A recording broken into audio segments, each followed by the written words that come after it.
এইবার সুদের পাপের একটা হাদিস দেখাবো আপনাকে, যেখানে বলা হবে যে সুদ খাবে তাকে রক্তের নদীতে ফেলে দেওয়া হবে। নদীতে শুধু রক্ত ফেলে দিয়ে তাকে পাশ থেকে পাথর মেরে তার মুখটাকে ভেঙে চৌচির করা হবে রক্তের নদীর মধ্যে। যতদিন পর্যন্ত জাহান্নামে না গেছে ততদিন পর্যন্ত এইভাবে বিচার হতে থাকবে। আপনি দেখেন, সেটা আমি দেখাচ্ছি, আমার দিকে এক খেলে চেয়ে থাকবেন।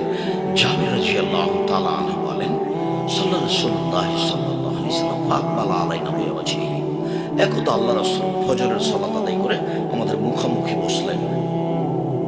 মুখামুখি বসে বলছেন যে, আল রাহাদু মিনকুম আর-রুয়া, গত রাতে তোমাদের কেউ স্বপ্নে কিছু দেখেছে? ফাইন রাহাদুকা সাহা, যদি আমাদের কেউ কিছু দেখতো তাহলে বলে দিতেন। এটা অবশ্য আল্লাহ রাসূলের নীতি ছিল। ও তুমি এই স্বপ্নে দেখেছো, এই স্বপ্নের তাবির হলো এই, এই স্বপ্নের তাবির হলো এই, এভাবে তিনি বলতেন। ফাসালানা ইয়াউমা, একদা ফজরের টাইমে আমাদেরকে জিজ্ঞাসা করলেন, হাল রাহাদু মিনকুম আল-লাইলাতা রুয়া, সঙ্গী সাথী তোমরা গত রাত্রে স্বপ্নে কিছু দেখেছ? বললেন লা, আমরা বললাম জি না, আমরা কোনো কিছু স্বপ্নে দেখিনি। তখন আল্লাহ রাসূল বলছেন, শোনো শোনো, ইন্নী রাআইতু আল-লাইলাতা রাজুলাইন, আমি গত রাতে দুইটা লোককে স্বপ্নে দেখলাম। ফাতায়েন, ওরা দুইজন আমার কাছে আসলো। ফাখাযা বিয়াদাইয়া, তারা আমার দুই হাত ধরলো। ফাখরাজানি ইলা আরজিন মুকাদ্দাসাতিন, ওরা আমাকে এইভাবে দুই হাত ধরে বাইতুল মুকাদ্দাসের দিকে টেনে নিয়ে চলে যাচ্ছে, টেনে নিয়ে যাচ্ছে দুই হাত ধরে। টেনে নিয়ে যেতে যেতে ফাতাইনা আলা রাজুলিন, একটা লোকের কাছে চলে আসলাম, যে লোকটা বসে আছে। রাজুলুন কায়েমুন, একটা লোক দাঁড়িয়ে আছে। অফি ইয়াদিহি কাল্লুবুন বিন হাদিদিন, যে লোকটা দাঁড়িয়ে আছে তার হাতে একটা লোহার বাঁকা লাঠি আছে, লাঠিটা লোহার বাঁকা হয়ে আছে। ফাইট গুলো অভিষেককে এই বাঁকার লোহার লাঠিটা মুখের ডান দিক দিয়ে লাগিয়ে দিচ্ছে, চিরে ফেড়ে হাতে পিছন দিকে নিয়ে যাচ্ছে। ফায়াবুল অভিষেককে লাগা, এখান থেকে লাঠিটা বের করে আবার বাম দিকে লাগাচ্ছে, মুখের বাম দিকে লাগিয়ে চিরে ফেড়ে পিছন দিকে নিয়ে যাচ্ছে। পিছন দিকে যেতে না যেতেই দেখে ডান দিক ঠিক হয়ে গেছে, আবার লাঠি নিয়ে এসে ডান দিকে লাগাচ্ছে, চিরে পিছন দিকে নিয়ে যাচ্ছে। শুধু এরকম, শুধু এরকম। আমি বললাম, মাহাজা, এটা কি? কালা।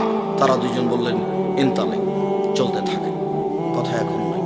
ফান্তালাক না, চলতে থাকলো, কিছু বলি না, চলতে থাকলো। চলতে চলতে ফাতাইনা আলা রাজুলিন মুস্তাজিন আলা কাফাও, একটা লোকের কাছে চলে আসলাম, যে লোকটা চিত হয়ে শুয়ে আছে, মাটির সাথে লাগিয়ে চিত হয়ে শুয়ে আছে।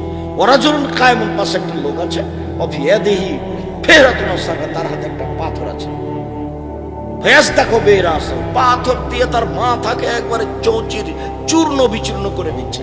ফাইজা জারাবাহু তাদাদাহাল হাজারু ফান্তালাকা ইলাইহি লিয়াকুজাও, যখন মারছে মাথার উপরে মাথাটা একবারে ভেঙে চৌচির হয়ে যাচ্ছে, পাথরটা ছিটকে দূরে চলে যাচ্ছে। এবার পাথরটা আনতে যাচ্ছে, পাথরটা আনতে না আনতেই ফাদারা সুকামাকানা, যেমন মাথা ছিল তেমন হয়ে গেছে, পূর্ণ হয়ে যাচ্ছে। আবার মারছে, আবার ভেঙে যাচ্ছে, পাথরটা আনছে, আবার মারছে। পাগল তো মাহাজা, আমি বললাম একই দৃশ্য। কালা, তারা দুইজন বললেন, ইনতালাক, চলতে থাকেন। ফান্তালাক না, আমি কিছু না বলে চলতে থাকলাম। চলতে চলতে ফাতাইনা আল্লাহ নাকবির মিসলিত তান্নুরে আলা হুজাই, কোন আসলো আসে। তারপরে একটা আমি গর্তের পাশে আসলাম, গর্তটা চুলার মতো, তন্দুরি রুটি হয় যেই চুলাতে সেরকম। উপরটা একটু সংকীর্ণ, ভিতরটা একটু প্রশস্ত। দেখি তাতাওয়াক্কাতু তাহাদাহ নার, ভিতরে আগুন জ্বলছে, আগুন জ্বলছে। ভাইজা ইত্তাফাও, যখন আগুন জোরে জ্বলে উঠছে তখন ওর ভিতরে যা কিছু আছে সব বের হয়ে যাচ্ছে। ফাঁকাদা এক রজবে না, মনে হচ্ছে যে বের হয়ে চতুর্দিকে পড়ে যাবে। ভাইজা খামেদাত রাজাও ফিয়া, যখন আগুনটা একটু নিচু হয়ে যাচ্ছে সব ভিতরে চলে যাচ্ছে। ফিয়ারে চলনের সন্ন্যরাতুন দেখি পুরুষ নারী উলঙ্গ হয়ে আছে, জমা ধরে আছে। এইভাবে কাপড় পরনে নাই, স্বামী স্ত্রীর মতো হয়ে উলঙ্গ হয়ে জমা ধরে আছে। দাদা দাদা দাদা করে উপরে চলে যাচ্ছে, একসঙ্গে আবার নিচে নেমে আসছে, আবার চলে যাচ্ছে। দৃশ্য খুব ভয়াবহ। আমি বললাম, মাহাজা, একই দৃশ্য। কালা, তারা দুজন বললেন, ইনতালিক, চলতে থাকেন। আমি কিছু বললাম না। ফান্তালাক, চলতে থাকুন, চলতে থাকুন। চলতে চলতে ফাতাইনা আলা নাহরিন মিন দামিন, একটা রক্তের নদীর পাশে চলে আসলাম। দেখি নদীতে রক্ত, পানি নেই, রক্ত দিয়ে ভরা নদী। অফিসাত্তি নাহারে রাজুলুন, দেখি নদীর পাশে একটা লোক আছে, তার হাতে একটা পাথর আছে। বলো অস্তিন নাহারে রাজুলুন, আর দেখি নদীর মাঝামাঝিতে একটা লোক আছে। ফাকবালা রাজুল, যখন লোকটা ইচ্ছা করছে যে নদী থেকে উঠে যাবে, পাশে আসছে, নদী থেকে উঠে যাবে, রক্তের নদী থেকে, ফারামারা আসাও ফিফিয়ে এ একবার মারছে পাথরটা তার মুখের উপরে, ভারতদা হাইসো কানা, পাথর মুখে লেগে আবার ছিটকে পানির মাঝামাঝিতে, রক্তের মাঝামাঝিতে চলে যাচ্ছে, নদীর মাঝামাঝিতে। দৃশ্য আমার কাছে খুব ভয়াবহ মনে হলো। চিকিরি লোকটা রক্তের নদীতে পড়ে আছে, আবার ওঠার চেষ্টা করছে, তখন পাশে আসলে তার মুখের উপরে পাথর মেরে তাকে আবার মাঝামাঝিতে করে দিচ্ছে। মাহাজা একই দৃশ্য। কালা তারা দুজন বলেন ইনতালেক, চলতে থাকেন। ফান্তালেক না, কিছু না বলে চলতে থাকেন। চলতে চলতে আতাইনাল রাজাতেন খাজরা, চলে আসলাম একটা বড় বাগান, অনেক বড় বাগান, সবুজ গাছপালা, অফিহা সাজারাত নাজিমা। দেখি একটা তাতে বিশাল গাছ, খুব মোটা বড় গাছ, অফিস লাজার সাইকেল।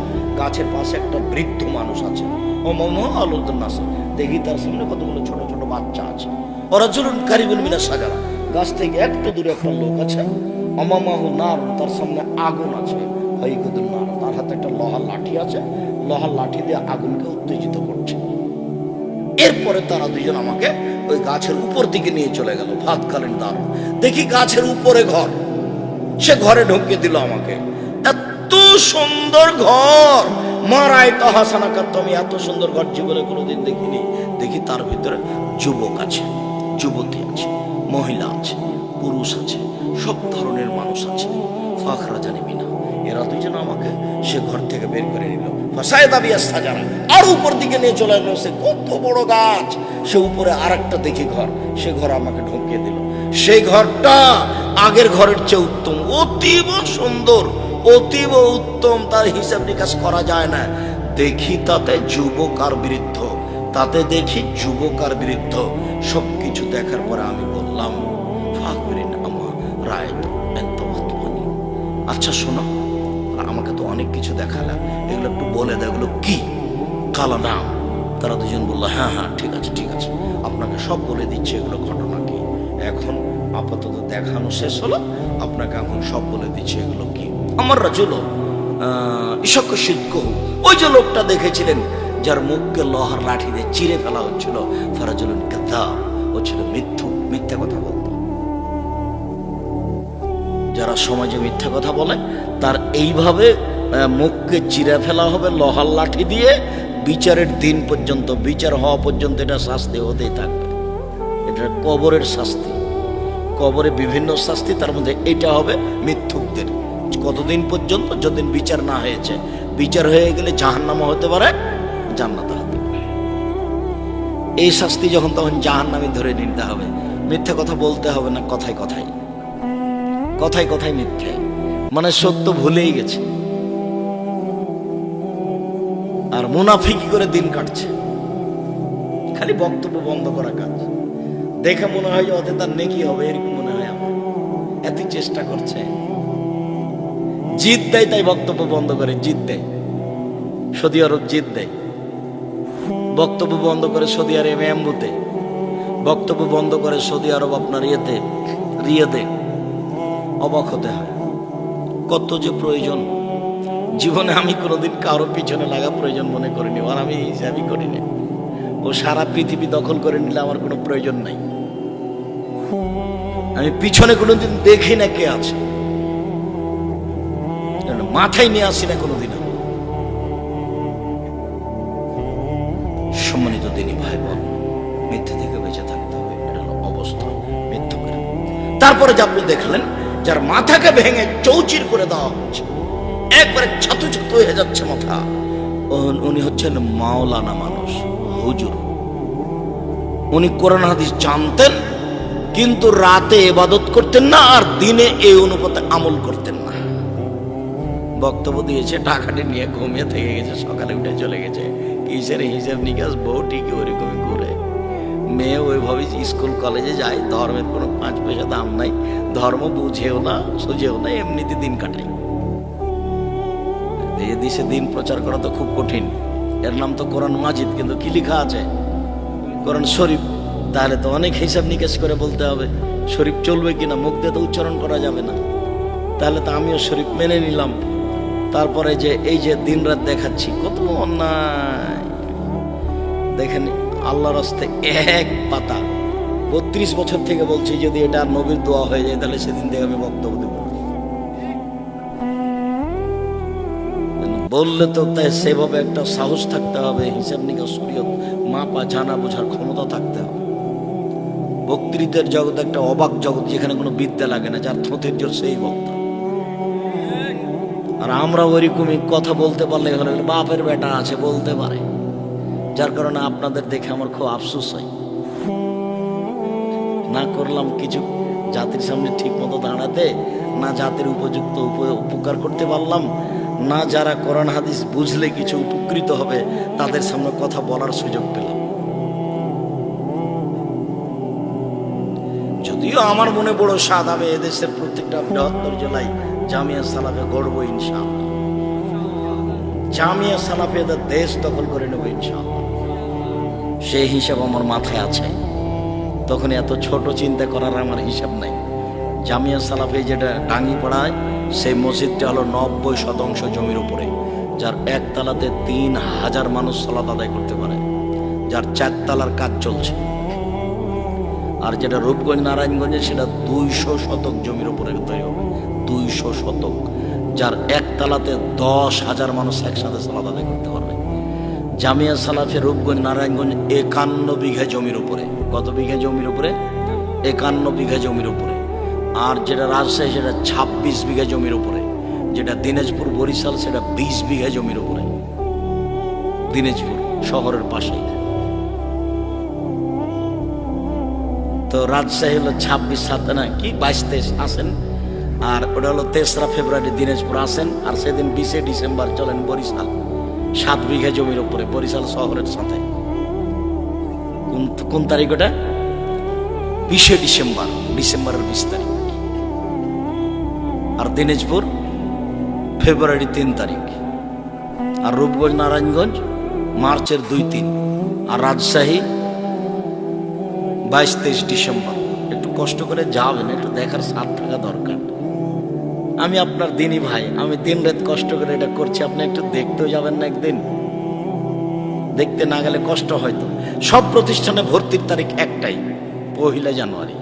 ডিসেম্বরে ফর্ম নিতে হবে, আর ভর্তির তারিখ হলো 1 জানুয়ারি। সব প্রতিষ্ঠানে একদিনে ভর্তির তারিখ। সব শিক্ষক শিক্ষিকাকে প্রশিক্ষণ দেওয়া হয় ডিসেম্বরে, কিভাবে অক্ষর লিখতে হবে, আরবি বাংলা ইংরেজি সব প্রশিক্ষণ চলছে শিক্ষক শিক্ষিকাদের। সম্মানিত দিনী ভাই বোন, তারপর তারা দুজন বলছেন ঠিক আছে।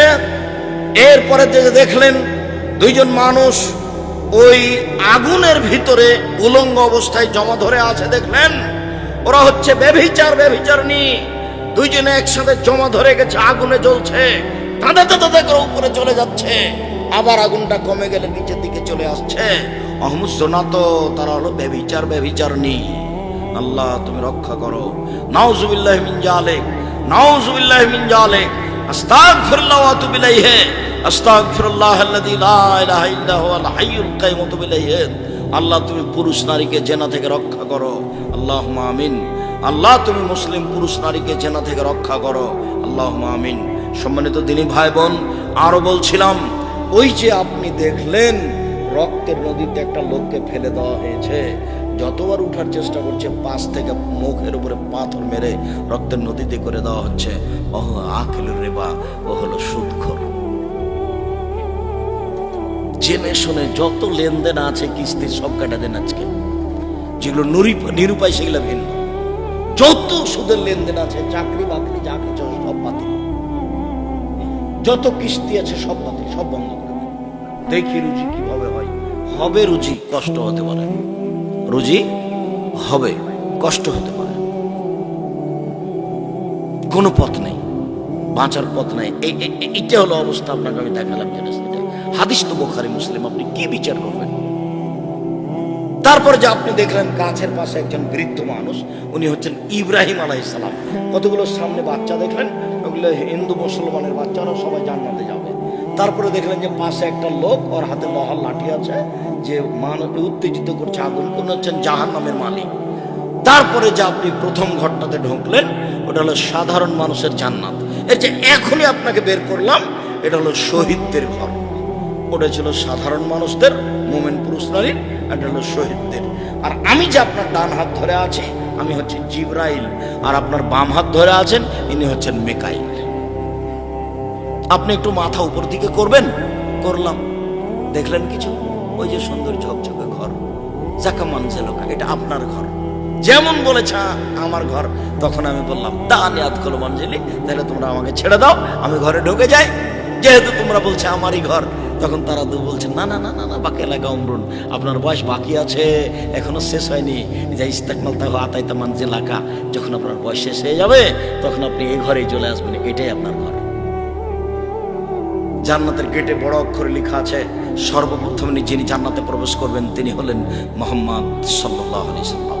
সম্মানিত দিনী ভাই বোন, আপনাকে আমি শিরক বেদাত থেকে মুক্ত থাকার অনুরোধ জানিয়ে, সুদ ঘুষ থেকে মুক্ত থাকার অনুরোধ জানিয়ে, 5 ওয়াক্ত সালাত আদায় করার অনুরোধ জানিয়ে, পরিবারের উপরে খুব শক্ত হওয়ার অনুরোধ জানিয়ে আপাতত আজকের মতো কথা শেষ করছি। আর সবাই বই পুস্তক নিয়ে যাবেন, কেউ খালি যাবেন না। মানে যদি টাকা না থাকে তাহলে আর একজনের কাছে 20টা 30টা টাকার একটা পত্রিকা নিয়ে যাবেন, পত্রিকা নিয়ে যাবেন, এটা জরুরি। আমার অনুরোধ, আপনাকে আমি ভালোবাসি। আর আমার দিনী বোন যারা, তাদের জন্য আছে আদর্শ নারী, আদর্শ পরিবার। আর মরণ একদিন আসবেই, আর আপনার মমর্ষ হতে কবর পর্যন্ত আপনারা নেন সবাই। আব্দুল্লাহ আপনাদের অনেক কাছের ছেলে, তার আছে মিন্নাতুল বাড়ি, ব্যতিক্রম বুখারীর ব্যাখ্যা মিন্নাতুল বাড়ি। আর দুয়ার বইটা নেন, নামাজের উপরে বইটা নেন, আদর্শ নারী, আদর্শ পরিবার, বক্তা শ্রোতার পরিচয়, আইনে রাসূল সাল্লাল্লাহু আলাইহি ওয়াসাল্লাম দোয়া অধ্যায়। আর তাফসিরটা আছে কিনা, তাওজিহুল কোরআন তাফসির, ব্যতিক্রম তাফসির, তাওজিহুল কোরআন। জি, আব্দুল্লাহর মিন্নাতুল বারি আছে, ব্যতিক্রম বুখারীর ব্যাখ্যা। আপনারা কেউ চলে যাবেন না, যদি টাকা না থাকে তাহলে একটা নিয়ে যাবেন, আলিতে সাম পত্রিকা নিয়ে যাবেন, 50টা প্রশ্নের উত্তর আছে।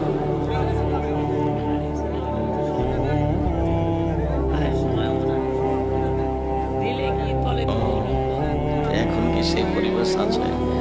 আচ্ছা, ওই কবরস্থানের জন্য ওনারা সাহায্য চাচ্ছেন, তো রাস্তায় ছেলেরা আছে মনে হয়, যাওয়ার সময় অবশ্যই 10 টাকা, 20 টাকা, 50 টাকা, 100 টাকা, 5 টাকা, কেউ ফ্রি খালি যাবেন না।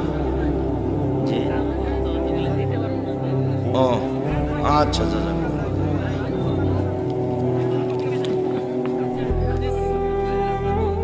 ইব্রাহিম আলাইহিস সালামকে জাতির পিতা বলা যাবে কি? জি না, জাতির পিতা তো সবার পিতা।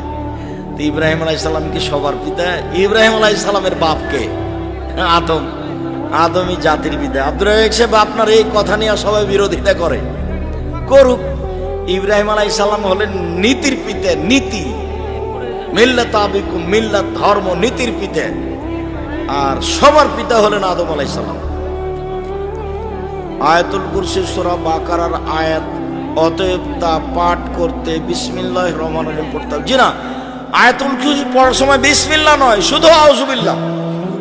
বিসমিল্লাহ তো সূরার প্রথমে, সূরার প্রথমে হলে বিসমিল্লাহ পড়তে হয়, শুধু আউযুবিল্লাহ পড়বেন। আর কেউ খালি যাবেন না। আমার একটা আন্তরিকভাবে জোরালো দাবি থাকছে, টাকা না থাকলে একটা পত্রিকা হাতে করে যাবেন 30 টাকা দিয়ে। পত্রিকার পিছনে কত সাধনা আছে তা আপনাকে আমি বোঝাতে অক্ষম। লক্ষ লক্ষ টাকা খরচ আছে পত্রিকার পিছনে। মানে এটা জাতীয় সম্পদ, আর বইগুলো হলো ব্যক্তিগত সম্পদ। পত্রিকা হলো জাতীয় সম্পদ। খালি শরীরে অজু হবে কি? হবে। ও গোসলখানাতে পরনে কাপড়ই নেই, তখন অজু হবে। গোসলের আগে অজু করলে তা দিয়ে নামাজ হবে কি? হবে।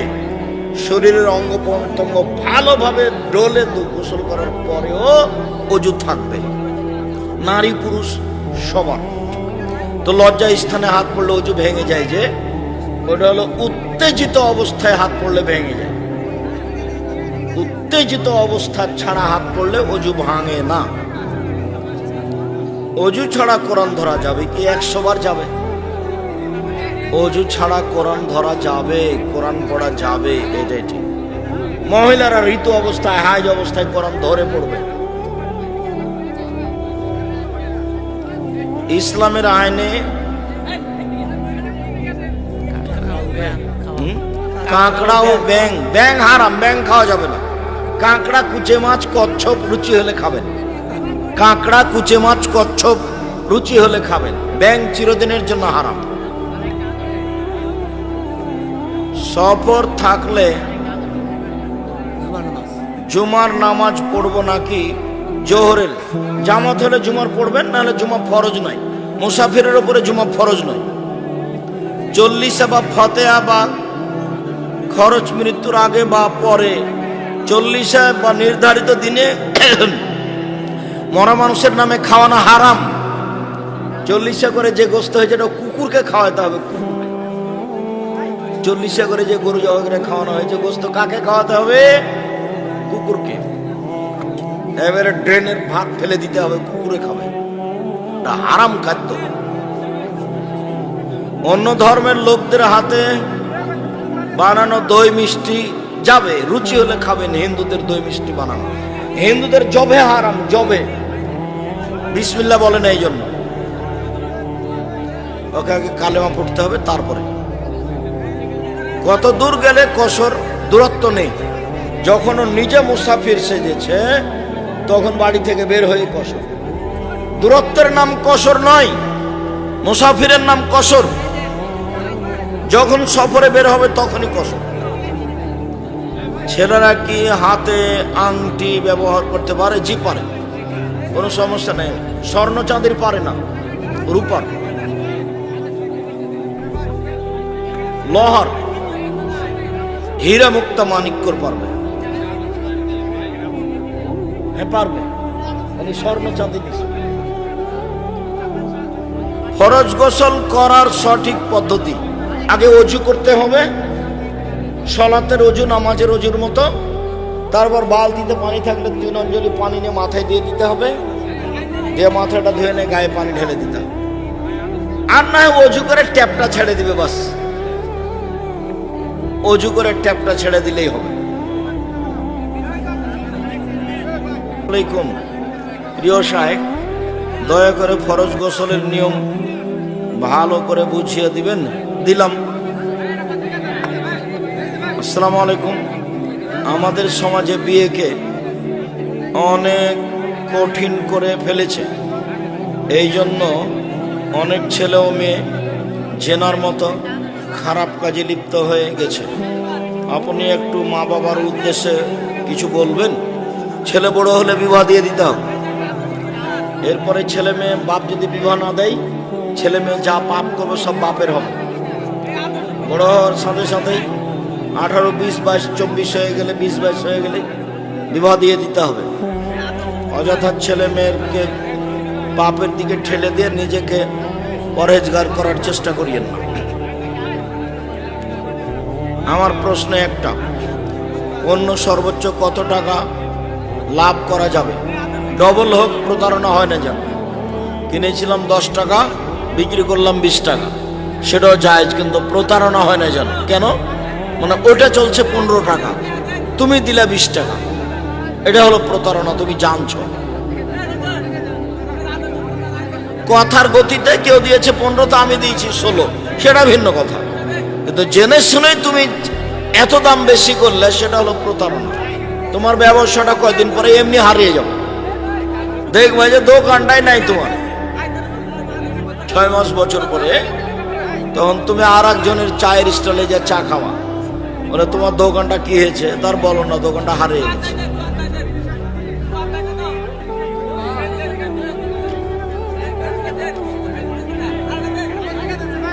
এই মাহফিলের দক্ষিণ দিকে একটি আহলে হাদিস জামে মসজিদ ও উত্তর দিকে একটি আহলে হাদিস জামে মসজিদ আছে। আমার প্রশ্ন, একই গ্রামে পাশাপাশি 2টি জামে মসজিদ নির্মাণ করা যাবে কি যাবে না? তো হচ্ছে যে, তো কি করা যাবে?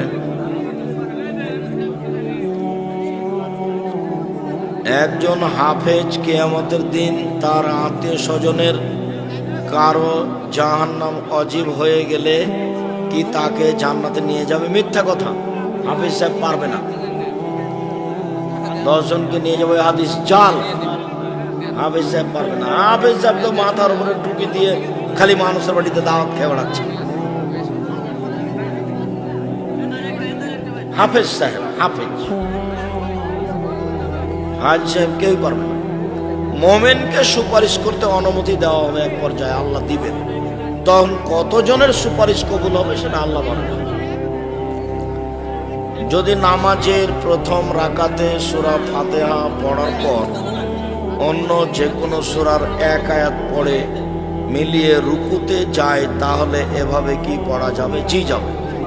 সূরা ফাতিহা পড়ার পরে বলছে বিসমিল্লাহির রহমানির রহিম আর রহমান, বাস রুকুতে চলে গেছে, যান, সমস্যা নেই। যেটা হয়। আর যদি সূরার প্রথমে না হতো, সূরা ফাতিহা পড়ার পরে বলবেন মুদহাম্মাতান, বাস রুকুতে যান।